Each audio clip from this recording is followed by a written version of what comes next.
और आज की क्लास में स्पेशल होने वाला है एल्केन बनाने की विधियां, भौतिक एवं रासायनिक गुण, और देखेंगे क्विज। चलो, एल्केन बनाने की कुछ विधियां हमने देखा था कि एल्किल हैलाइड से एल्किल हैलाइड की क्रिया सोडियम धातु, जिंक धातु, कॉपर धातु, मैग्नीशियम धातु और लिथियम धातु के साथ क्रिया कराने पर हमें एल्केन प्राप्त होता था। हमें क्या प्राप्त होता है? एल्केन। एल्केन।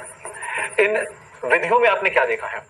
अगर सोडियम से अभिक्रिया कराते हैं इनकी, तो हम इस अभिक्रिया को बोलते हैं वुड्स रिएक्शन। अगर हम जिंक धातु से रिएक्शन कराते हैं और एल्केन प्राप्त करते हैं तो इनको कहते हैं हम लोग फ्रैंकलिन रिएक्शन। कॉपर से अभिक्रिया करके बनाते हैं तब इनको कहते हैं अल्मैन रिएक्शन। मैग्नीशियम के साथ रिएक्शन करके जब बनाते हैं एल्केन तब इसे कहा जाता है ग्रिग्नार्ड रिएक्शन। आप सब याद आ रहा होगा आप सबको। और लिथियम के साथ जब रिएक्शन कराई जाती है और हमें एल्केन प्राप्त करते हैं तब इसको कहा जाता है कोरेहाउस। इस तरह से हमने देखा कि 1 2 3 4 5 ये 5 रिएक्शन हमने काफी आसानी से याद भी कर लिए हैं। बस याद रखना, संबंध याद रखना, किसका किस धातु के साथ संबंध है। इस तरह से वो याद हो जाएगा, काफी आसान हो जाएगा आपके लिए। अब चलते हैं कि इन बनाने की विधियों में से अगली विधि हमारे पास है कि अल्कोहल से हम एल्केन कैसे बनाएं। अल्कोहल से एल्केन बनाने की विधि है कि HI से अल्कोहल की अभिक्रिया कराते हैं। हमने HI से अल्कोहल की अभिक्रिया हाइड्रोजन आयोडाइड से कराते हैं, लेकिन इस जगह पर जरूरी है लाल फास्फोरस की उपस्थिति। लाल फास्फोरस होगा तो अभिक्रिया ये होगा कि ये OH और H निकल जाएगा पानी बन करके। देखो कितना आसान रिएक्शन होता है भाई, कोई भी रिएक्शन। अभी एक एक करके और बताऊंगा। HI और R ये जो बचा हुआ है वो आपस में जुड़ जाएंगे। कितना आसान रिएक्शन है जरा समझे। अभिक्रिया हमने एक एग्जांपल लेके चलते हैं। मान लेते हैं C2H5OH है। अब इसकी अभिक्रिया HI से करा रहे हो तो ये अगर आपने लाल फास्फोरस लिया है तब, अगर लाल फास्फोरस लेते हैं तब क्या अभिक्रिया होगी? लाल फास्फोरस अभिक्रिया यहां पर लेते हैं, इसकी उपस्थिति में ये H और OH निकल जाएगा। इसका OH निकलेगा, जगह खाली हो गया, H निकल गया, तो ये दोनों निकल करके पानी बन गया। इधर से जगह खाली हो चुका है भाई कि C2H5 है और एक वैलेंसी बची है, उधर से आयोडीन बचा हुआ है, देख लें। ठीक है, अब यहां पर इस बात का भी ध्यान रखेंगे। यहां पर देखो लाल फास्फोरस है तब और नहीं है तब की स्थिति में क्या रिएक्शन होने हैं उसको जरा समझेंगे कि इस जगह पर लाल फास्फोरस है तब और नहीं है तब। अगर नहीं है तब ये रिएक्शन है। मैं यहां पर बताना चाहूंगा लाल फास्फोरस नहीं है तब ये रिएक्शन है कि ये निकल करके बन गया आयोडीन, मतलब एल्काइल आयोडाइड बनाता है। एल्काइल आयोडाइड बनाता है। एल्काइल आयोडाइड, ये क्या हुआ? इथाइल आयोडाइड बनाया। इथाइल आयोडाइड यानी आयोडो इथेन बनाता है। लेकिन अगर लाल फास्फोरस हो तब क्या होगा जरा समझेंगे। इस रिएक्शन में हम कुछ स्पेशल करने वाले हैं। वो है कि मुझे अगर एल्केन बनाना है तो मैं क्या करूंगा? RI की अभिक्रिया, ROH अल्कोहल की अभिक्रिया, कोई एक अल्कोहल ले लें और अल्कोहल की क्रिया HI से कराएंगे तो HI टूट करके और लाल फास्फोरस रेड फास्फोरस होगा, P4 होगा, तब ये HH, ये आयोडीन अलग हो जाएगा I2 के रूप में और ये दो हाइड्रोजन में से एक हाइड्रोजन चला जाएगा इनके साथ पानी बनाने में, और आपके पास जो R बचा है, H एक बचा हुआ है, उनके साथ बन जाएगा RH, यानी कि एल्केन बन जाता है।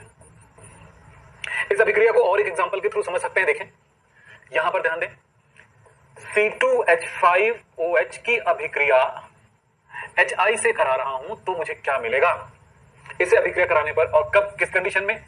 रेड फास्फोरस होने की कंडीशन में।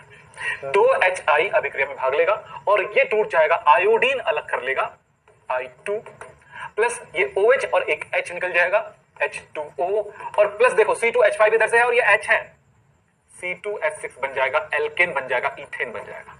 बस याद रखने वाली बात है कि लाल फास्फोरस होगा तब एल्केन बनेगा, लाल फास्फोरस ना हो तो एल्किल आयोडाइड बन जाएगा।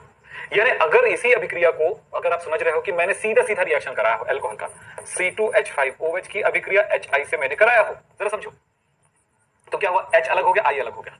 H जो अलग हुआ है OH के साथ निकल जाएगा पानी बन के, प्लस क्या बच गया? देखो C2H5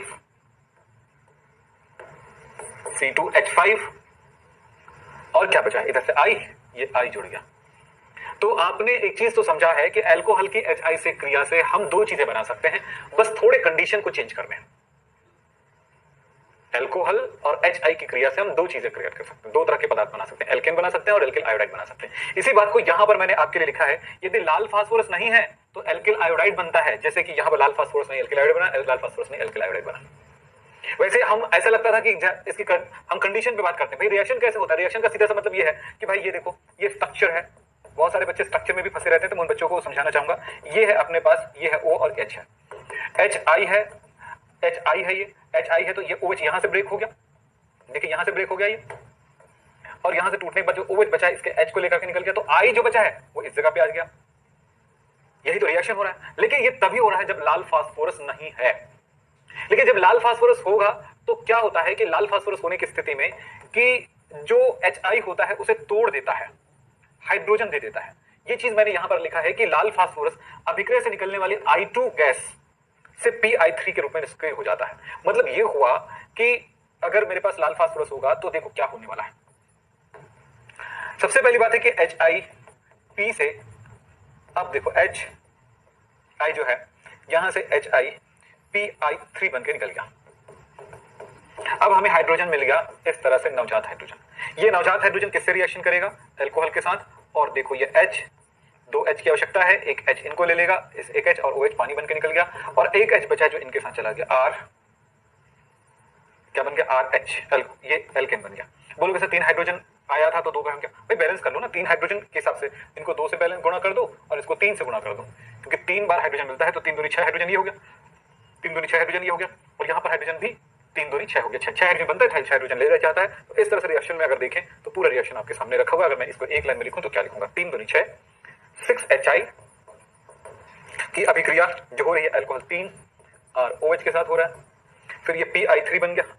अब P कितने बार लग रहा है? एक बार, मान लीजिए, देखो एक ही P है, फिर 3, एक P, 2 P है बेटा, 2 P, 2 से गुणा किया हमने। फिर बात करते हैं कि 2, ये 6 H कट गया, और ये R OH 3 बार, ये पानी 3 H2O प्लस ये RH 3 RH, इस तरह से, और एक बन गया PI3 2 बार।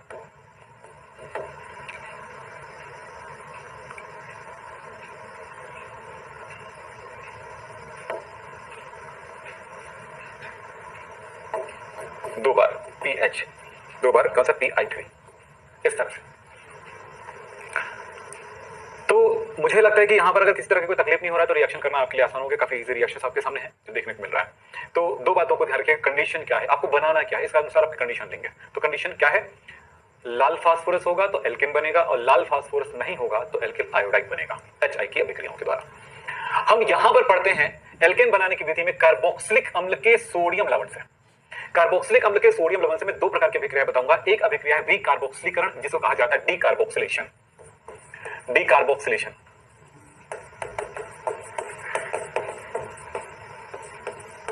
डीकार्बोक्सिलेशन क्या होता है? कार्बोक्सिलिक अम्ल क्या होते हैं आप बताएं? कार्बोक्सिलिक अम्ल होता है RCOOH। सोडियम लवण, ये लवण कब बनाएगा? जब ये RCOO माइनस और H प्लस में टूट जाएगा तो इसका नेगेटिव आयन किसके साथ मिल गया? सोडियम धातु के साथ। तो RCOO माइनस सोडियम, ये आयन है, इनके साथ क्या बनाएगा? RCOONA। ये सोडियम लवण है भाई। अगर कैल्शियम लवण होता तो क्या बनता? कैल्शियम की संयोजकता 2 होती है, तो इस अनुसार क्या बनता?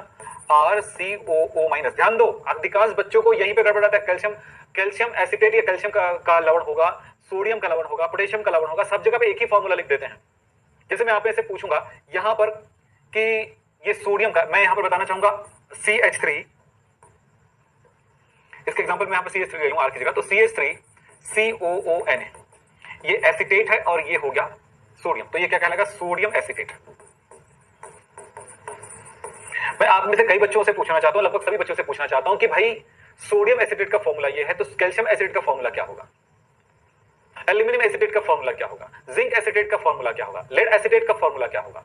अब डिपेंड करता है कि एसिटेट का फॉर्मूला क्या है और सोडियम आयन क्या है, कैल्शियम आयन क्या है, एल्यूमिनियम आयन क्या है, पोटेशियम आयन क्या है, जिंक आयन क्या है। अगर ये पता हो तब हम जवाब दे पाएंगे। तो यहां पर आपको यह पता होना चाहिए कि सोडियम आयन Na+ है, पोटेशियम आयन K+ है, सिल्वर आयन Ag+ है, कैल्शियम आयन Ca2+ है, मैग्नीशियम आयन Mg+2 है, एल्यूमिनियम आयन Al+3 है, lead Pb ion, zinc ion Zn+2 है। तो इनके अनुसार उनका कंपाउंड बनाएगा। जैसे अगर मैं कहता हूं कि मुझे कैल्शियम का सॉल्ट चाहिए, तो कैल्शियम का सॉल्ट, तो ये एक बार, यानी कि इसका संयोजकता 1 है, ऑक्सीडेशन 1 है, तो कैल्शियम एक बार लगेगा। तो RCOO, इसकी ऑक्सीडेशन नंबर 2 है, यानी कि ये ट्वाइस हो जाएगा, ये 2 बार होगा। इसकी संयोजकता 2 है, मतलब ये 2 बार होगा। इसकी संयोजकता 1 है, मतलब ये 1 बार होगा, तो कैल्शियम 1 बार हुआ। अगर मैं एल्यूमिनियम की बात करता हूं तो ये RCOO, एल्यूमिनियम की संयोजकता 3 है, आप देख रहे हो, तो ये 3 होगा, और चूंकि इसकी 1 है तो एल्यूमिनियम सिर्फ 1 बार होगा। तो इस तरह से ये सोडियम एसिटेट हो गया, तो कैल्शियम एसिटेट क्या होगा, CH3COO twice Ca।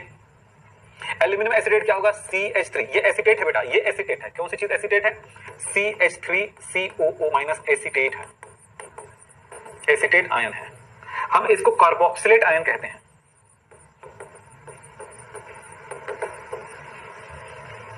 Carboxylate ion कहते हैं। क्या आपने लिख रहे हैं इन चीजों को, अगर लिख रहे हो तो अच्छी बात है कि आप इसको समझोगे। तो ये कार्बोक्सिलेट आयन है।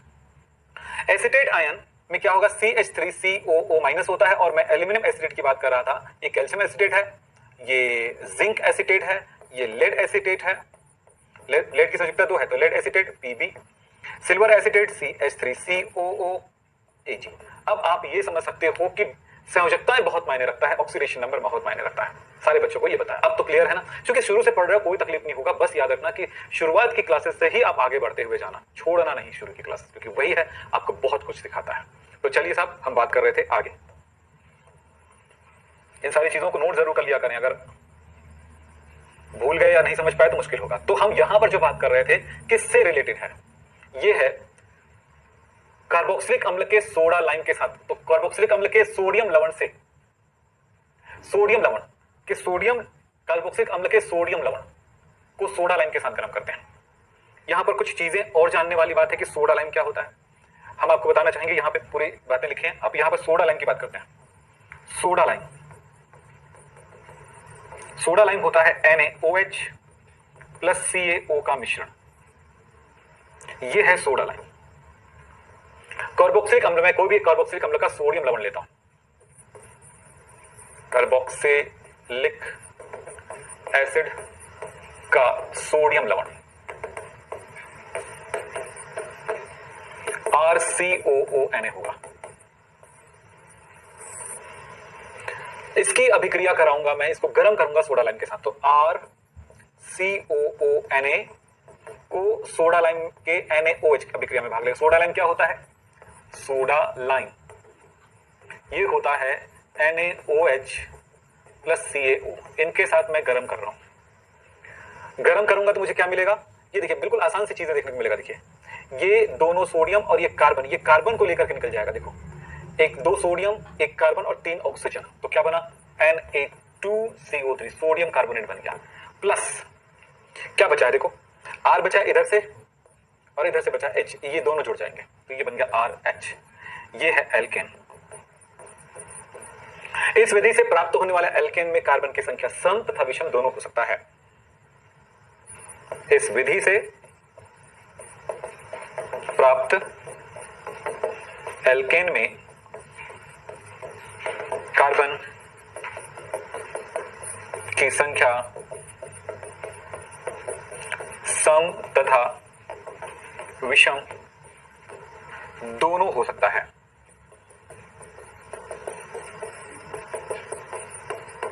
सम या विषम, या तो सम प्राप्त होगा या विषम प्राप्त होगा। यहां पर क्या है, इस R पर डिपेंड करेगा उसमें कार्बन की संख्या सम है कि विषम है। चलो एग्जांपल देखते हैं। पहला सोडियम एसिटेट, सोडियम एसिटेट का विकार्बोक्सिलीकरण।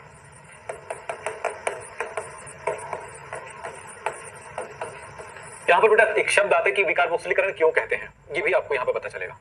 CH3COONa, ये सोडियम एसिटेट है।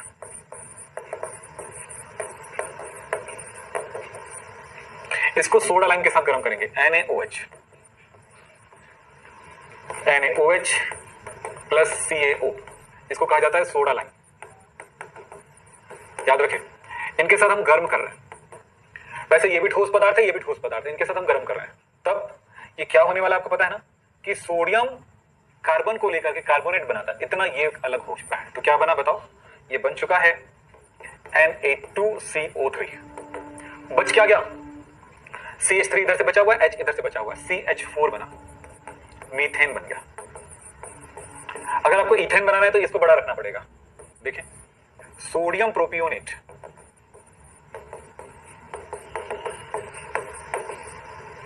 का विकार्बोक्सिलीकरण।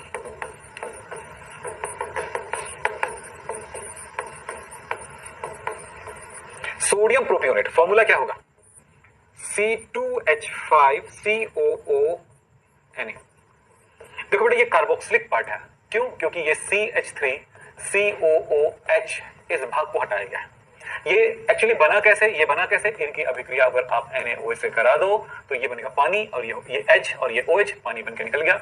बच क्या गया उसको देखो, CH3COO बचा हुआ है, CH3COONA बन गया। कार्बोक्सिलिक पार्ट यानी कि COOH वाला भाग CH3 के साथ ही जुड़ा हुआ है, तो वो COOH वाला भाग निकल जाता है, विकार्बोक्सिलित हो जाता है, यानी कि वहां से हट जाता है, हटाना विकार्बोक्सिलित होना।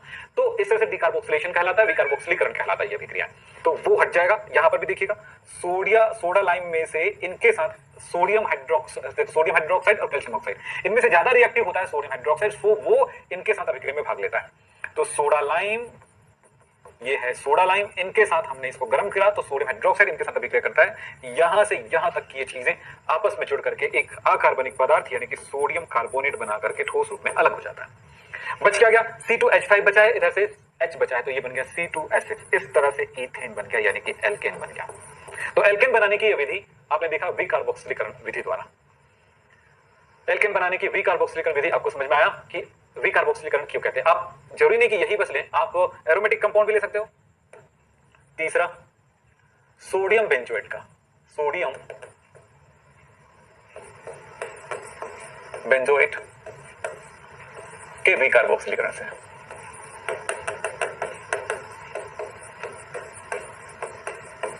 सोडियम बेंजोएट बेटा देखो C6H5COONA plus NaOH NaOH plus CaO के साथ हमने गर्म करा, जो सोडा लाइम कहलाता है। यहां पर भी आपको नजर आ रहा है, यहां तक निकल के आ गया सोडियम कार्बोनेट Na2CO3 बन रहा है ना बेटा। कॉपी और पेन लेके बैठो, कॉपी में लिखते जाओ जो देख रहे हो।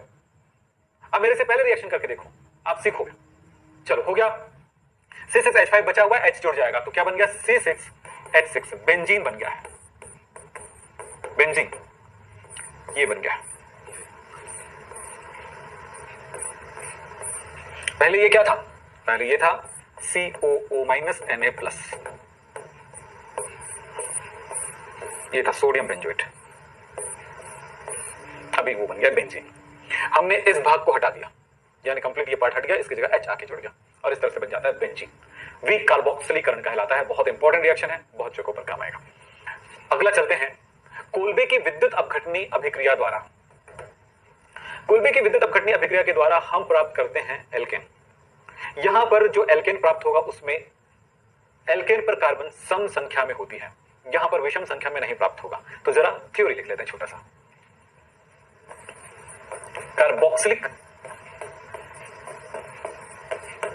कार्बोक्सिलिक अम्ल के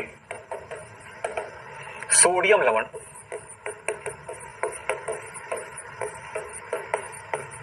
के जलीय विलयन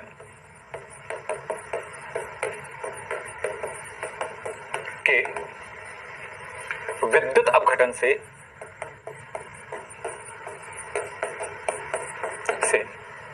कार्बोक्सिलिक अम्ल के सोडियम लवण के जलीय विलयन के विद्युत अपघटन से कैथोड पर यानी नेगेटिव पर एल्केन प्राप्त होता है।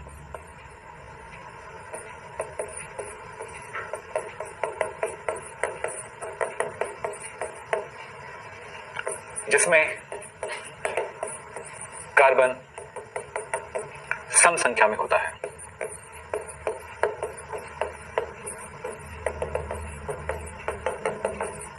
चलो देखिए रिएक्शन पे ध्यान दें। मेरे पास RCOONA है, जल विद्युत अपघटन इलेक्ट्रोलाइसिस, विद्युत अपघटन होता है। जब विद्युत धारा प्रवाहित होती है तब ये वाला भाग पॉजिटिव है और ये वाला भाग नेगेटिव है। जल में घुलने पर दो आयन बनते हैं, तो ये जो पॉजिटिव भाग है वो ऋण इलेक्ट्रोड की तरफ होते हुए इस OH के साथ मिलकर के NaOH बनाता है। ये Na प्लस जो धन है वो ऋण इलेक्ट्रोड की तरफ गया और ये बना। इसी तरह से यहां का जो H है वो भी इसी जगह पर H2 के रूप में अलग हो जाता है। तो ये दो बार हो गया क्योंकि यहां पर H एक H, यहाँ पर एक H था, मैंने 2H लिया तो इसको 2 करना पड़ा मुझे, 2H 2OH हो गया तो सोडियम भी 2OH हो गया। ये नहीं समझ में आएगा, नो प्रॉब्लम, पहले एक बार देखो तो सही, तब तो हम आगे बढ़ेंगे, बातों को समझाएंगे आपको। अब ये हो गया, Na 2 बार हो गया, 2 बार हो गया। अब यहाँ पर जो है ये ऋणात्मक भाग है, धन पर मुक्त होगा, R 2 है, 2 R आपस मिल जाएंगे और बन जाएगा R, एल्केन बन गया, प्लस ये CO है जो CO2 के रूप में निकल जाएगा 2 बार। हम यहाँ पर देख रहे हैं कि ये और ये कहां पर मुक्त हो रहा है, सोडियम पॉजिटिव है, नेगेटिव पर मुक्त हो रहा है, यानी कि कैथोड पर ये मुक्त हुआ है, कैथोड पर मुक्त हुआ है, और ये नेगेटिव है सो ये पॉजिटिव पर मुक्त हुआ है, ये एनोड पर मुक्त हुआ है। इन सारी चीजों को हमें समझना होगा, सीखना होगा, तब जाकर के हमारे लिए आसान होगा बातों को समझवाना। तो चलो देखें कैसे होता है। यहां पर तो हल्के फुल्के बात कर दी, एक रिएक्शन है, चलो इस बात को हमको समझना है कि कैसे ये रिएक्शन हुआ होगा। क्या आपको विद्युत अपघटन की अभिक्रियाएं करने आता है? अगर आपको विद्युत अपघटन की क्रियाएं करने आता होगा, इलेक्ट्रोकेमिस्ट्री में आपने ठीक से पढ़ा होगा, तो फिर आपके लिए आसान है। और अगर आपने प्रैक्टिस नहीं किया होगा इलेक्ट्रोकेमिस्ट्री, यानी कि हम कहेंगे कि या तो इलेक्ट्रोकेमिस्ट्री की बात करें या फिर हम बात करें आपको रिडॉक्स के अंदर आपने नहीं पढ़ा हो, तो रिडॉक्स में से नहीं पढ़ाई जाती है, एक्चुअली इलेक्ट्रोकेमिस्ट्री में पढ़ाई जाती है, विद्युत रसायन में पढ़ा जाता है। तो हम थोड़ी सी आपके लिए हेल्प कर देते हैं, आपके लिए काफी आसान हो जाएगा। विद्युत रसायन के अंतर्गत जो बातें होती हैं थोड़ा सा मैं आपको समझाता हूं। देखिए, हम विद्युत अपघटन या इनकी क्रियाविधि को समझने के लिए हमको बहुत सारी चीजों की तैयारी करनी पड़ेंगे। पहली तैयारी कि विद्युत अपघटन है क्या चीज, इसको समझना जरूरी है। क्या बताऊं कि नहीं? विद्युत अपघटन, इलेक्ट्रोलाइसिस जिसको कहा जाता है, मेरे साथ आप करते जाओगे जो मैं बोलते जाऊंगा। मान लेते हैं मैंने कहा कि पहला है गलित NaCl का विद्युत अपघटन।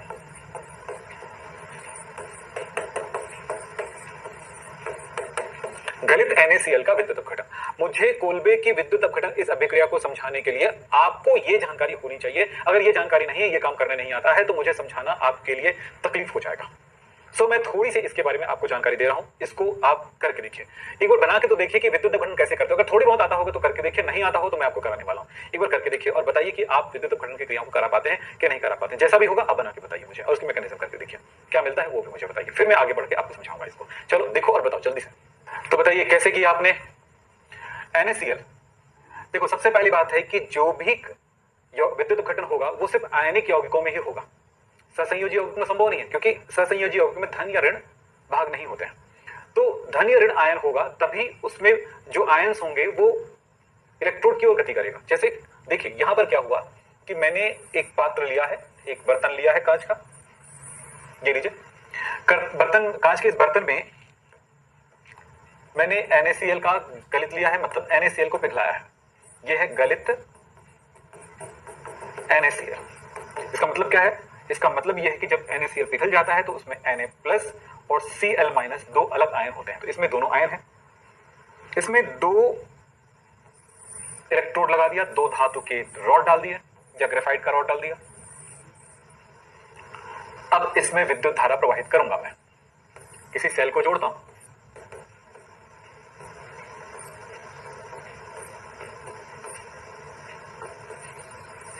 ये सेल को जोड़ दिया।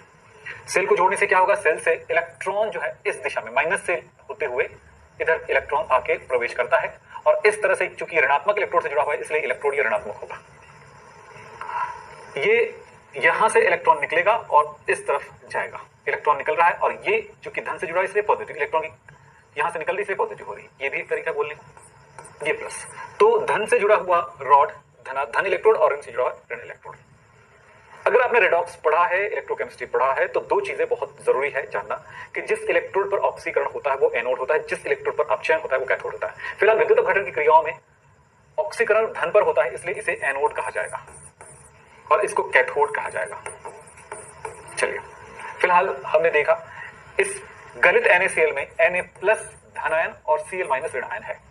अब हमने इसमें विद्युत धारा प्रवाहित कर दिया है, तो हम देखेंगे धन वाला आयन जो है वो ऋण इलेक्ट्रोड की तरफ गति करती है, और ऋण वाला जो आयन है वो धन इलेक्ट्रोड की तरफ गति करती है, और इस पर आकर के अपना आवेश खो देता है। ये यहां पर जाकर के अपना आवेश खो देता है। आवेश खो देता है मतलब धन से वो शून्य हो जाएगा और ये ऋण से शून्य हो जाएगा, बस इतना ही होगा। और ये कैसे पॉसिबल है जरा देखें। तो जब विद्युत अपघटन की क्रिया कराया गया तो इसको क्या किया गया? गलित किया गया, पिघलाया गया ठोस NaCl को, कि NaCl ठोस है, सॉलिड है, तो अगर हम इसको गर्म करते हैं तो ये पिघल करके बना लेगा Na प्लस और Cl माइनस। इस क्रिया को, जब आयनों में टूटने की इस क्रिया को कहते हैं आयनन। किसी भी आयनिक यौगिक का आयनों में टूटना आयनन कहलाता है, आयनाइजेशन कहलाता है। जब आयनन हो जाएगा तभी विद्युत अपघटन होगा। आप यहां पर नमक भर दो, ठोस अवस्था में कोई आयनन होना, कोई रिएक्शन नहीं होगा, ये ध्यान रखिए, कोई विद्युत अपघटन की क्रिया नहीं होगी जब तक वो पिघलेगा नहीं। पिघलने के बाद इसमें विद्युत अपघटन होगा। अब क्रियाएं अलग अलग जगहों पर। एनोड पर क्या क्रिया हो रहा है इसे हम देखते हैं। एनोड यानी कि धन इलेक्ट्रोड पर कौन सी क्रिया हो रही है। एनोड की तरफ, इस तरफ पिघले हुए NaCl का Cl- इसकी तरफ आता है, Cl- इसकी तरफ आता है। Cl- क्या है? Cl- मतलब Cl में एक इलेक्ट्रॉन उन्होंने ग्रहण किया था सोडियम सा। जब NaCl बना था तो सोडियम से एक इलेक्ट्रॉन ग्रहण करके Cl- बना था वो। तो ये जो है इसके पास एक इलेक्ट्रॉन है, उसे वो दान कर देगा, ये अपना एक इलेक्ट्रॉन निकाल देगा, इलेक्ट्रॉन निकल गया, अब Cl 0 हो गया, उदासीन हो गया, Cl उदासीन हो गया। अब यही बात यहां पर समझो कि ये Cl उदासीन हो जाएगा, अपना इलेक्ट्रॉन किसको दे दिया? दान कर दिया। देखो Cl- इलेक्ट्रॉन दान कर दिया। दान करने का मतलब क्या? इस जगह पर आकर के इनको इलेक्ट्रॉन दे दिया, अपना इलेक्ट्रॉन दे दिया, तो ये इलेक्ट्रॉन को सेल जो है ग्रहण करता है और सेल में चला जाता है ये इलेक्ट्रॉन। ये इलेक्ट्रॉन ग्रहण करने के बाद ये इलेक्ट्रॉन कहां चला जाता है? इस सेल में चला जाता है और इस इलेक्ट्रॉन को उस तरफ पुश करता है और इस इलेक्ट्रोड को दे देता है। सेल का काम है एक तरफ से इलेक्ट्रॉन को खींचना, दूसरी तरफ पुश करना, एक पंप की तरफ काम करता है। इलेक्ट्रॉन पंप है सेल, जो है इलेक्ट्रॉन पंप है। जो भी विद्युत ऊर्जा देने वाली मशीनें हैं वो सभी क्या करता है? पंप करता है। सोलर पैनल सूर्य की रोशनी लेकर के एक तरफ से इलेक्ट्रॉन खींचता है, एक तरफ इलेक्ट्रॉन पुश करता है, एक तरह का पंप है, इलेक्ट्रॉन पंप है, आप समझेंगे। तो इस तरह से इन्होंने इलेक्ट्रॉन दे दिया। हम जानते हैं क्लोरीन के बारे में, क्लोरीन के अंतिम कोश में 7 इलेक्ट्रॉन होता है। अगर इन्होंने एक इलेक्ट्रॉन ग्रहण कर लिया हो तो Cl के अंतिम कोश में अब हो गया 8वां इलेक्ट्रॉन आ गया, माइनस हो गया। इन्होंने क्या किया था? जो एक्स्ट्रा इलेक्ट्रॉन निकाला था वो निकल गया, देखो जो लिया था उसने निकाल दिया, फिर इसके अंतिम कोश में 7 इलेक्ट्रॉन हो गया। हमने यहाँ पर डॉट इसलिए लगाया क्योंकि एक इलेक्ट्रॉन यहाँ पर अयुग्मित रूप में उपस्थित है। यहाँ पर एक अयुग्मित इलेक्ट्रॉन, जैसे नॉर्मल क्लोरीन परमाणु ही है जिसको हम मुक्त मूलक कह सकते हैं, मुक्त मूलक आप लोगों ने पढ़ा है। तो इस तरह से हमें क्या प्राप्त हो गया भाई? यहां से हमें प्राप्त हो गया है एक प्रकार का मुक्त मूलक प्राप्त हो गया है, जो कि अकेले नहीं रह सकता। ऐसे ही कई Cl मुक्त मूलक प्राप्त होगा, Cl मुक्त मूलक और Cl मुक्त मूलक दो मिलकर के बन जाएगा Cl2। आपस में अयुग्मित इलेक्ट्रॉन ऐसे बोल सकते हो ना। क्लोरीन नवजात क्लोरीन बन गया, मुक्त मूलक शब्द अगर नहीं समझना है तो नवजात क्लोरीन बन गया है। यहां से भी देखो तो अगर एक तरफ देखे तो नवजात क्लोरीन है, इसकी एक एक इलेक्ट्रॉन जो है अयुग्मित इलेक्ट्रॉन युग्मित हो गया, Cl2 बन गया। इस तरह से 2 Cl, यहां पर 2 Cl परमाणु कहां से आया? इस जगह से। तो इस तरह से एक बार, दो बार, तीन बार, कई अणु ये Cl- आकर के Cl परमाणु बनता है। Cl परमाणु आपस मिलकर के Cl2 क्लोरीन गैस बन करके यहां से रिलीज हो जाता है। तो इस जगह पे क्लोरीन गैस मुक्त होता है। ये है विद्युत अपघटन की सबसे शुरुआती तौर पे बेहतर एग्जांपल। अब दूसरी जगह पे चाहो क्या हो रहा है जरा देखें। कैथोड पर, कैथोड यानी निगेटिव पर क्या हो रहा है इसको समझेंगे। 2 Cl- का 2 Cl कहां से आया सर? ये एक ऐसे कई बनेंगे। चलो मैं इसको रिएक्शन को 2 से मल्टीप्लाई कर दूं, ठीक है? अब तो खुश। चलो कैथोड, कैथोड की तरफ कौन जा रहा है जरा देखो, Na+। कैथोड की तरफ Na+ जा रहा है और उस जगह पे क्या करेगा? ये Na+ इस जगह पे जाके क्या करेगा? इधर से आने वाले इलेक्ट्रॉन को वो ग्रहण करेगा। इधर से इलेक्ट्रॉन जो है, क्लोरीन का इलेक्ट्रॉन खींच लिया सेल ने, बैटरी ने, और उस इलेक्ट्रॉन को इस तरफ दान करना शुरू कर दिया। तो वो जिसको चाहिए इलेक्ट्रॉन, किसको चाहिए? Na+, क्योंकि NaCl जब बना था तो NaCl बना था, तब Na एक इलेक्ट्रॉन दान करके Na+ बना था, जिससे वो NaCl का निर्माण हुआ था। ये बात जानते हैं आप? तो यहां पर ये उल्टा प्रक्रिया, उसको हटाना देना वापस करने की प्रक्रिया चालू हो गई है। तो इस तरह से इसको अब इलेक्ट्रॉन, यहां से आने वाला इलेक्ट्रॉन इसको मिल जाएगा, सोडियम को, सोडियम में जाएगा और सोडियम वहां पर गया और सोडियम को एक इलेक्ट्रॉन मिल गया और ये सोडियम बन गया Na। सोडियम आयन से सोडियम बन गया। सोडियम धातु इस जगह पर मुक्त होने लगता है, सोडियम धातु इस जगह पर मुक्त होने लगता है। इस तरह से सोडियम धातु इस जगह पर मुक्त होने लगा। ये सोडियम धातु है।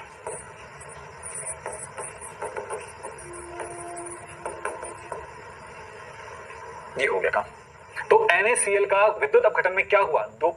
अब इस पूरे अभिक्रियाओं को एक साथ लिखूंगा तो क्या लिखूंगा? देखो NaCl का विद्युत अपघटन,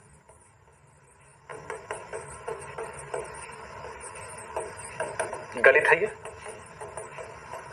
तब Na बना और Cl बना, Cl2 के रूप में निकल गया। बैलेंस करूंगा तो 2, ये 2। इसका मतलब है यहां पर 2 इलेक्ट्रॉन निकला है, 2 इलेक्ट्रॉन ग्रहण करेगा तो मैं इसको 2 से गुणा कर सकता हूं। इस तरह से दोनों अभिक्रियाओं को जोड़ दिया गया तो ये हमें मिला है, प्राप्त हुआ है। तो विद्युत अपघटन की प्रक्रिया में ये अभिक्रिया हुई कि गलित NaCl का विद्युत अपघटन करने पर एक जगह सोडियम धातु, एक जगह क्लोरीन गैस मिलती है। अगर मैं जलीय सोडियम क्लोराइड का विद्युत अपघटन करूं तो क्या होगा? ये भी एक बार देख लो तो काफी आसान हो जाएगा। अगर शुरुआती दौर पे पहली बार विद्युत अपघटन की क्रियाओं को यहां पर देख रहे हो तो 2 से 3 बार इस प्रैक्टिस को अपने से करो, रट्टा मार के नहीं, समझ के, सीख के, तो आप नई नई चीजों में विद्युत अपघटन की क्रियाओं को कर पाओगे। तब ये कोल्बे की विद्युत अपघटनीय अभिक्रिया आपको आसानी से समझ में आएगा। अन्यथा अगर ये नहीं कर रहे हो तो कोल्बे की विद्युत अपघटनीय अभिक्रियाओं को सिर्फ याद कर पाओगे और कुछ नहीं कर पाओगे। चले आगे, एक बार गलित में देख लिए तो एक बार हम जलीय विलयन में देख लेते हैं। दूसरा है जलीय, जलीय मतलब जल में घुला हुआ, जलीय NaCl का विद्युत अपघटन।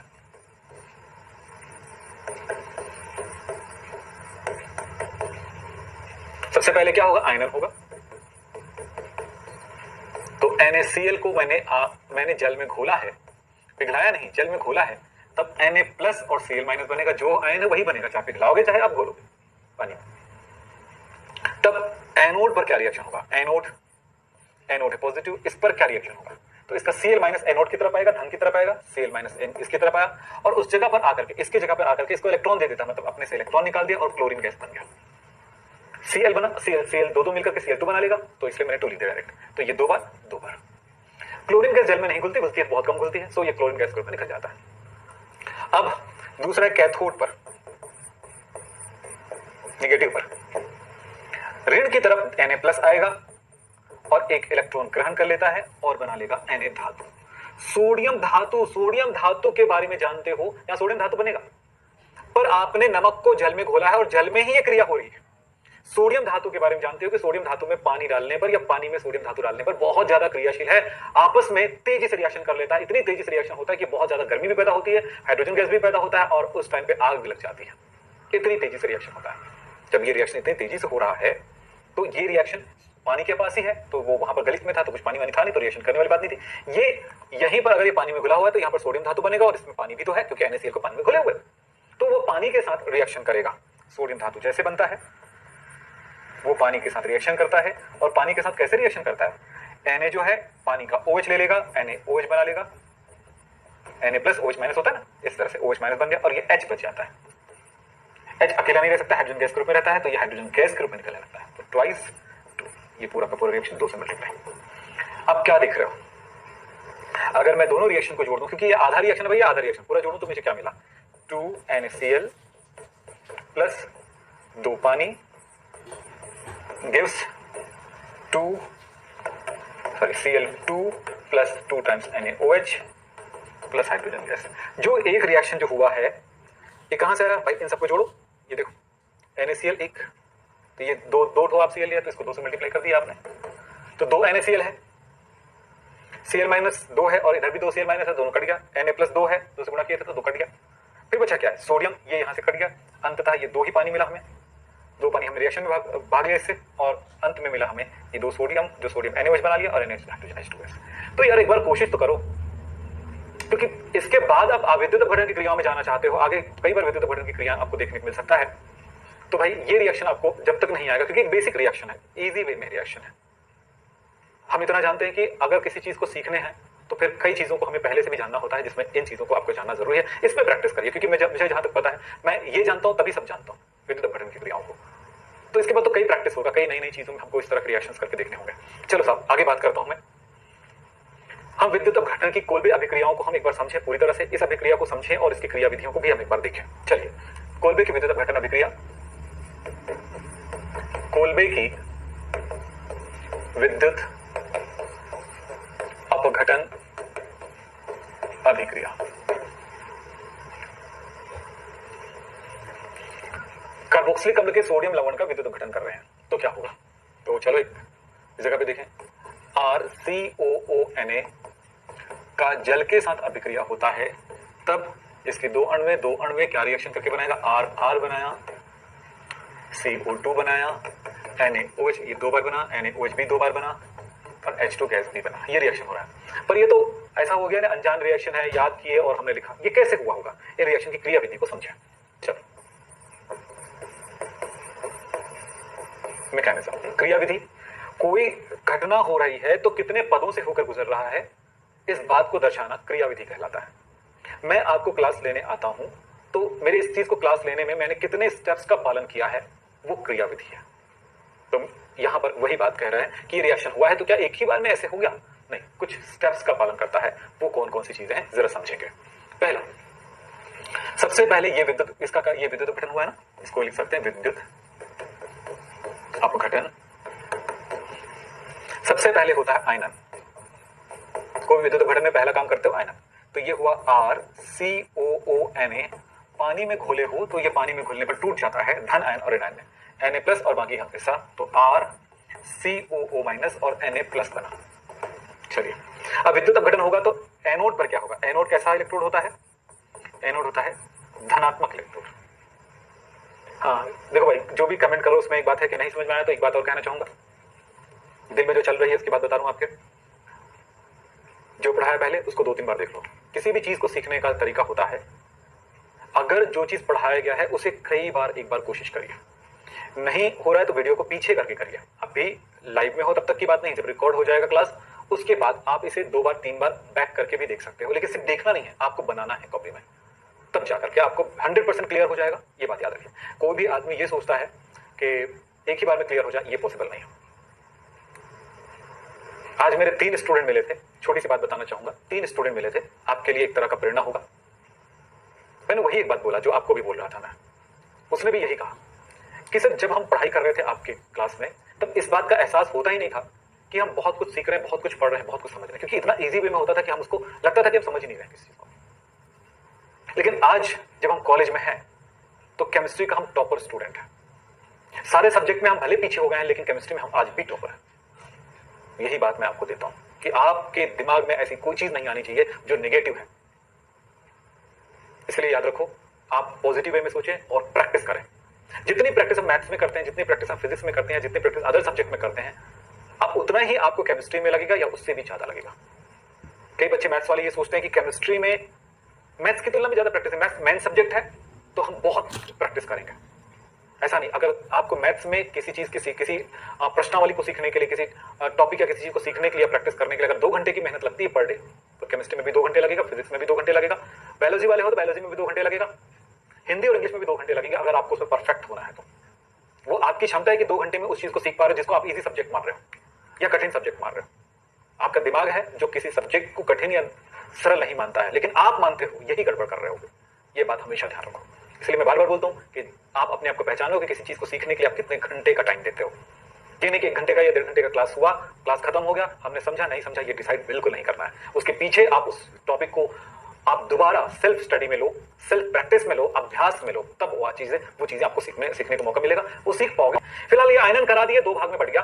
अब बात करता हूं मैं यहां पर एनोड प्लस पर क्या होगा। प्लस की तरफ आएगा नेगेटिव वाला, RCOO- आएगा। ये माइनस क्यों है? क्योंकि इसमें एक्सेस में इलेक्ट्रॉन है, वो इलेक्ट्रॉन को दान कर देगा। धन की तरफ आने पर वो इलेक्ट्रॉन को दान कर दिया, इलेक्ट्रॉन अलग कर दिया और बन गया RCOO। जब दान कर दिया इलेक्ट्रॉन तो एक संयोजकता बचेगी। सर कहां से बचेगी भाई? क्यों नहीं बचेगी यार? RC_O और O में 2 संयोजकताएं होती है, एक पूरा हुआ तो एक तो बचा है क्या? इसीलिए ये मुक्त मूलक है। कार्बोक्सिलेट मुक्त मूलक, कार्बोक्सिलेट फ्री रेडिकल, तो ये मुक्त मूलक है। तो इस तरह से एक फ्री रेडिकल हमको प्राप्त हो गया, मुक्त मूलक प्राप्त हो गया। और आपको पता है मुक्त मूलक कभी भी स्थायी नहीं होता है, तो ये RCOO मुक्त मूलक टूट जाएगा। ये देखो, ये टूट सकता है CO2 में। CO2 अपनी संयोजकताओं को पूरा कर चुका है, R बचा है। R एक मुक्त मूलक बन गया है, एल्काइल मुक्त मूलक। मुक्त मूलक जो R है वो 2 R मिलकर के एक R2 बना लेता है, RR। तो 2 बार, तो हर चीज 2 बार है भाई। ये 2 बार लगा, यूज हुआ, तो ये 2 बार चाहिए हमको। इस रिएक्शन को 2 से गुणा कर दो, तो ये 2 हो गया, ये 2 हो गया, ये 2 हो गया। इसको 2 करने के लिए आप इसको गुणा कर दो, ये भी 2 हो गया, 2 हो गया, 2 हो गया, ये 2 चाहिए तो इसको हमने 2 से गुणा कर दिया।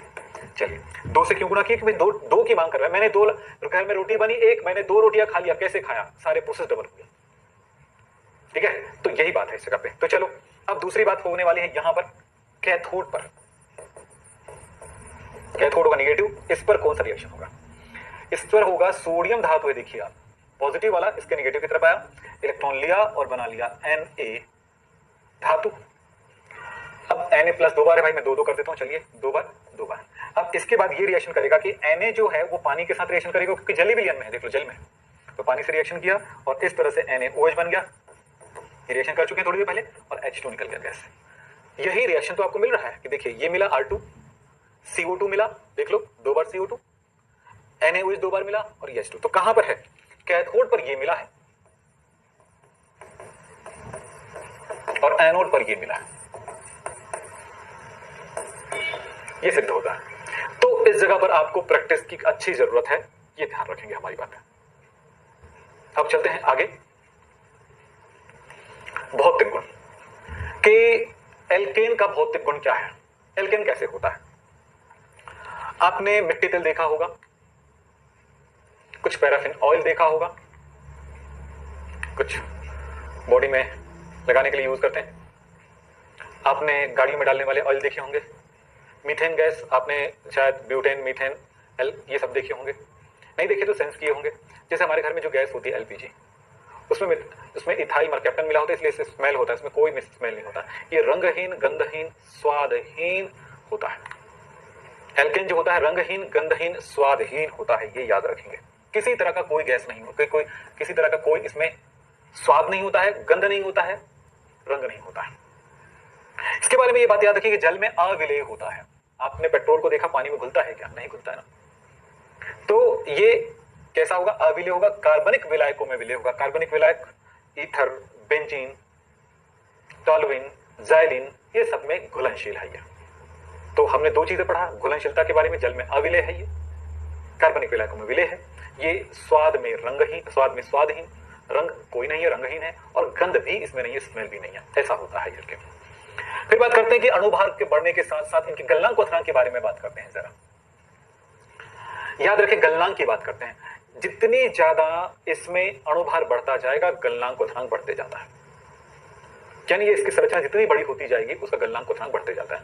लेकिन एक बात को हमेशा याद रखिएगा, नोट, इस बात का हमेशा ध्यान रखेंगे, जब गलनांक की बात आएगी, गलनांक की बात आएगी, तो सम संख्या और विषम संख्या हो तो यह कम गलनांक होता है, और सम संख्या में हो तो गलनांक अधिक होता है। याद रखना। वैसे तो अणुभार बढ़ते जाएगा परमाणु भार बढ़ने के साथ साथ। जैसे मैं यहां पर बताना चाहूंगा, methane, ethane, methane, ethane, propane, butane, pentane, ऐसे है ना, C3, C4, C5, C6। अगर मैं क्वथनांक की बात करूं, क्वथनांक, तो क्वथनांक इसी क्रम में बढ़ेगा। लेकिन अगर गलनांक की बात करूं तो गलनांक भी इसी क्रम में बढ़ना चाहिए। लेकिन होता क्या है, C से C2 ज्यादा, फिर C3 की तुलना, C3 से C4 का ज्यादा, और 5, हाँ, तो इस तरह से ये विषम संख्या में, तो इसकी सम संख्या होने पे इसका ज्यादा होगा। तो C3 से ज्यादा C4 का,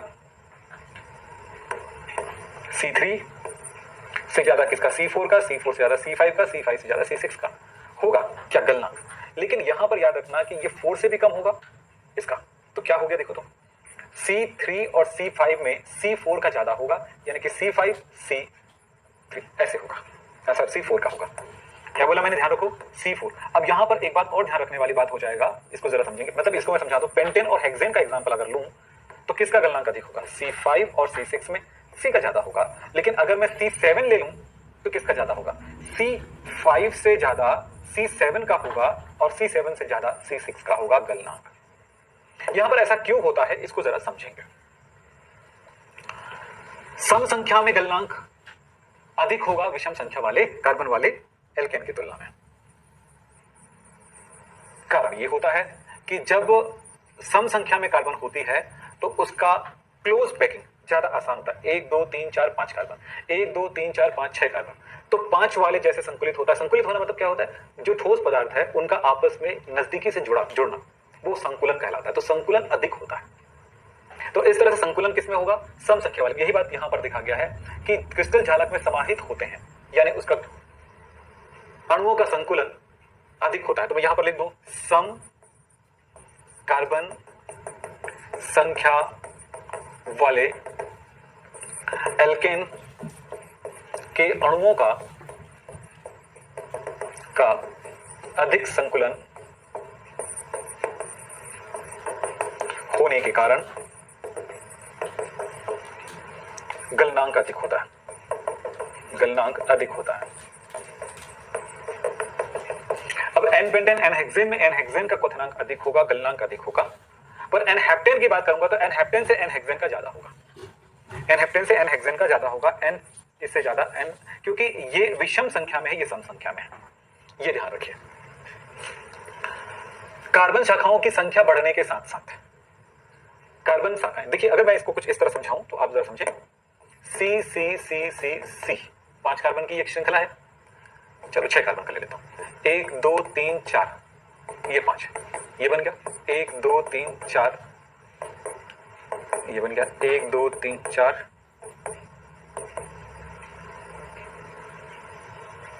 इस तरह से।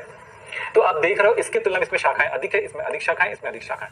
तो जब सीधी श्रृंखला है तो इसकी संरचना फैली हुई है, लेकिन जब ये संकुलित हो जाता है, जब इसमें शाखाएं जाती छोटी हो जाती और शाखाएं आ जाती तो ये छोटा हो जाता है। तो इस तरह से वो एक तरह से पृष्ठ क्षेत्रफल घट जाते हैं। यही बात देखो, कार्बन शाखाओं की संख्या बढ़ने से गलनांक घटता है, शाखाएं बढ़ने से गलनांक घटता है क्योंकि छोटी अणु बन जाती है, कण बन जाती है। यहां पर एन पेंटेन का एग्जांपल दिया गया। एन पेंटेन मतलब कार्बन की संख्या 5 के अंतर्गत दिया गया है। ये लीजिए, ये 5 के अंदर दिया गया। अब इसमें आप इसको समझने की कोशिश करो कि अगर सीधी श्रृंखला है, ये इसमें एन, इसमें एक पार श्रृंखला, 2 पार श्रृंखला, तो इसकी तुलना में इसकी जो क्षेत्रफल है, पृष्ठ क्षेत्रफल कम होगा, इसका पृष्ठ क्षेत्रफल कम होगा, इसकी पृष्ठ क्षेत्रफल ज्यादा होगा, इसका पृष्ठ क्षेत्रफल और ज्यादा होगा। जब अधिक श्रृंखलाएं बनती है सेम कार्बन संख्या के साथ, तो वो एक छोटी गोलियों की तरह हो जाता है, जिसकी वजह से वो आपस में फंस नहीं पाते, उलझ नहीं पाते हैं, और इस तरह से इसका गलनांक कम हो जाता है। तो सीधी श्रृंखला की तुलना में पार श्रृंखलाएं अधिक होंगी तो पृष्ठ क्षेत्रफल घट जाएगा और उनका गलनांक घट जाएगा। भौतिक स्थितियों को याद रखिए, अवस्थाओं को याद रखिए। 1 से 4 कार्बन तक हो एल्केन तो वो गैसीय अवस्था में होती हैं। 5 से 17 कार्बन हो तो द्रव अवस्था में होती हैं। यहां पे नियोपेंटेन को छोड़ दें क्योंकि नियोपेंटेन गैस होता है। फिर बात करते हैं यहां 18 से उच्चतर हो तो मोम की तरह ठोस हो जाता है। यहां पर आप इस बात का ध्यान दें, 1 से 4, 5 से 17 और 18 से ऊपर। 1 से 4, 5 से 17 और 18 से ऊपर 3 स्टेप है, गैस, द्रव और फिर ठोस। तो एल्केन की ये अवस्थाएं होती हैं। एल्केन जल से हल्के होते हैं इसलिए पानी में तैरते हैं। अगर आपने देखा होगा कि पानी में थोड़ा सा मिट्टी तेल डाल दो या थोड़ा सा क्या बोले पेट्रोल डाल दो या ऑयल डाल दो तो वो ऊपर आ जाता है। इसका क्या होता है, इसका घनत्व कम होता है। किसका घनत्व कम होता है? जल की तुलना में एल्केनों का घनत्व कम होता है। हम कुछ रासायनिक अभिक्रियाओं के बारे में बात करते हैं। ये बात याद रखिएगा कि एल्केन जो होता है वो कार्बन कार्बन कार्बन की श्रृंखलाएं होती हैं और इसमें हाइड्रोजन जुड़ा होता है। इस तरह से मैंने यहां पर ब्यूटेन को लेकर चला है, क्योंकि कार्बन कार्बन की बंधन ऊर्जा उच्च होता है, हाइड्रोजन और कार्बन के बीच की ऊर्जा जो होती है, बंध ऊर्जा उच्च होती है। इस कारण से ये कोई रासायनिक अभिक्रिया नहीं देती है, इनकी अभिक्रियाएं अलग तरह के होते हैं। तो इसलिए बोला गया यहाँ पे कि सांद्र HCl या सांद्र सल्फ्यूरिक अम्ल, नाइट्रिक अम्ल, क्षारीय एमिनोफोर, इन सबसे ये अभिक्रिया नहीं देता है। K2Cr2 यानी ऑक्सीकारकों से भी अभिक्रिया नहीं देता। तो इनकी अभिक्रियाएं जो होती हैं अलग तरह की होती है, प्रतिस्थापन अभिक्रियाएं। सामान्यतः ये प्रतिस्थापन अभिक्रिया करती है, आणविक अभिक्रिया करती है। तो थोड़ी सी बात याद रखिएगा, कार्बन कार्बन की बंध ऊर्जा जो है 80 किलो कैलोरी, जो कि बहुत उच्च है, और कार्बन हाइड्रोजन के बीच का जो बंधन ऊर्जा है वो उससे भी ज्यादा है, 97 किलो कैलोरी पर मोल होता है। तो ये याद रखिए, पहले भी बोला था, पिछले वाली क्लास में याद कराया था। और कार्बन कार्बन के बीच का जो बंध लंबाई है 1.54 एंगस्ट्रॉम और कार्बन हाइड्रोजन के बीच का है 1.11 एंगस्ट्रॉम होता है। इसे भी याद रखिएगा। थोड़ी सी बात करते हैं कि एल्केन जो एक संतृप्त हाइड्रोकार्बन होता है, इसकी कार्बन कार्बन तथा कार्बन हाइड्रोजन की बंध ऊर्जाएं बहुत ज्यादा होने की वजह से इसको तोड़ना आसान नहीं होता है, इसलिए कुछ अभिक्रियाएं इसको देखने को मिलता है, प्रतिस्थापन अभिक्रियाएं इसमें देखने को मिलता है। तो रासायनिक अभिक्रियाएं इसकी क्या होती हैं? कम होता है, कारण उच्च ऊर्जा का होना। इसमें कुछ रासायनिक अभिक्रियाएं हैं जो काफी महत्वपूर्ण है, इनके बारे में हम बात करेंगे। एल्केन की कुछ रासायनिक अभिक्रियाएं जैसे प्रतिस्थापन अभिक्रिया, ऑक्सीकरण अभिक्रियाएं, समावयवीकरण, एरोमेटिकरण, भाप के साथ क्रिया और भंजन या पाइरोलाइसिस, ये कुछ अभिक्रियाएं हैं जो काफी महत्वपूर्ण है, इनको सीखना है हमको गहराई से। तो ये अभिक्रियाएं हमें करेंगे, एक एक करके हम देखेंगे।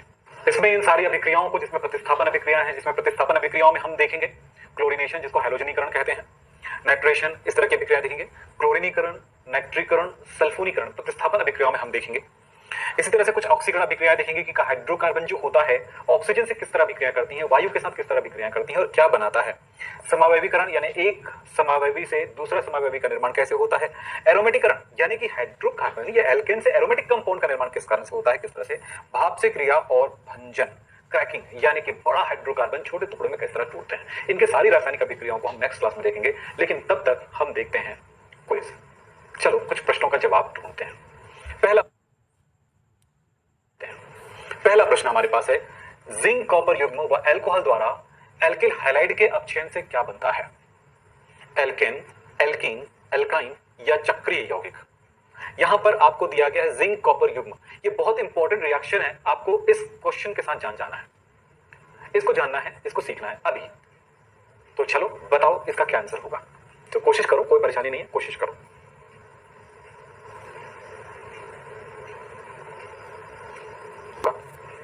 ठीक है, हम बात करते हैं जिंक कॉपर युग्म और अल्कोहल। आप इतना याद रखिएगा, जिंक कॉपर युग्म प्लस अल्कोहल, ये आपको देता है हाइड्रोजन, नवजात हाइड्रोजन। इसकी अभिक्रिया किसी alkyl halide, alkyl iodide Ri से कराने पर क्या होगा, एक H इस I के साथ निकल जाएगा HI बन करके, और दूसरा H जो है इस R के साथ जुड़ जाएगा RH बन करके, मतलब एल्केन बनता है, एल्केन बनता है। ये CH3I होगा तो मीथेन बनेगा, C2H5I होगा तो ईथेन बनेगा। तो एल्केन इसका आंसर हो गया।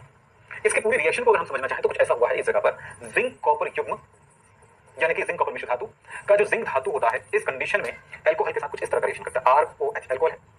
इनके इसके साथ ये मिल करके ये क्या बनाएगा, इसके संयुक्त तत्व है जैसे कि मैंने थोड़ी देर पहले बताया था, तो ये बन जाएगा जिंक के साथ मिलकर के RO2ZN। इस तरह से जिंक एल्कोक्साइड बनाता है, हाइड्रोजन गैस, नाइट्रोजन नवजात हाइड्रोजन गैस देता है। ये हो गया प्रथम पद, पहले हाइड्रोजन मिला। ये हाइड्रोजन जो है एल्किल आयोडाइड के साथ अभिक्रिया करता है, तो देखो क्या हुआ, 2 H में से एक H जो है I के साथ HI और दूसरा जो है RH एल्केन बन गया। तो ये अभिक्रिया देखने को मिलता है, और इस तरह से मीथेन बनाने की बहुत अच्छी विधि है ये। मीथेन बनाने के लिए क्या करते हैं, इथाइल अल्कोहल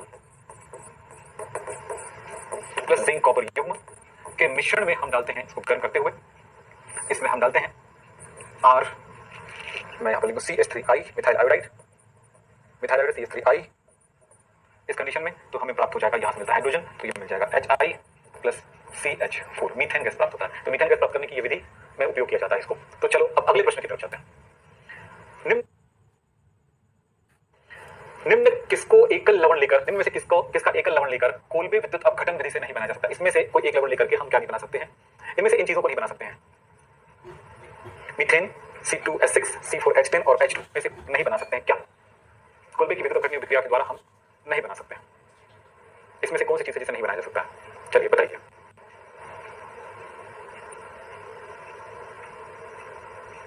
कोल्बे की विद्युत अपघटन विक्रिया लिखो और आपको पता चल जाएगा। रिएक्शन लिख के देखो भाई, रिएक्शन आपकी प्रैक्टिस जरूरी है बेटा, बिल्कुल मैथमेटिक्स है। हमने कितना भी बताया लेकिन आपने प्रैक्टिस नहीं किया तो कभी भी जवाब नहीं दे पाएंगे। चलो इस जगह पे क्या है, ये CH मैं ये लेता हूं CH3COONA, चलिए ये निकल गया, ये बचा CH3 CH3 तो ये C2H6 बनेगा। अगर मैंने इसकी जगह पे ये ले लेता C2H5 ले लेता, COONA ले लेता तो ये बन जाता, और इस अभिक्रिया के दौरान हाइड्रोजन भी मिलता है आपको, ये तीनों मिलेगा। ये नहीं बना सकते हैं, तो विषम संख्या में कार्बन वाला कोई भी एल्केन नहीं बनाया जा सकता है कोल्बे की विद्युत अपघटन अभिक्रियाओं के द्वारा। अब चलते हैं अगला प्रश्न, यानी कि आंसर क्लियर है, प्रश्न यानी कि आंसर क्लियर है ना आपको, आंसर क्लियर है ना, ए यानी कि मीथेन नहीं बनाया जा सकता है, ये क्लियर है, मैंने जो बताया था देखिए, हाँ ये नहीं बनाया जा सकता। ओके, अब प्रश्न अगला है, क्वथनांक अधिक किसका होगा। क्वथनांक ध्यान दीजिएगा, क्वथनांक आप याद रखिएगा इस बात का कि क्वथनांक जो है हमेशा अणुभार के बढ़ने के साथ साथ बढ़ता है, समानुपाती अणुभार, और गलनांक भी बढ़ता है, गलनांक भी बढ़ता है अणुभार के साथ। पर कहीं पर यहां पर ध्यान रखने वाली बात, गलनांक में ध्यान रखने वाली बात होती है सम कार्बन संख्या विषम कार्बन संख्या। तो सम वाले का ज्यादा होता है, जो छोटे अणु में देखने को खासतौर पर मिलता है, जैसे कि C7 और C8। तो C8 और C7 में हम आपको यहां बताएंगे क्या होता है।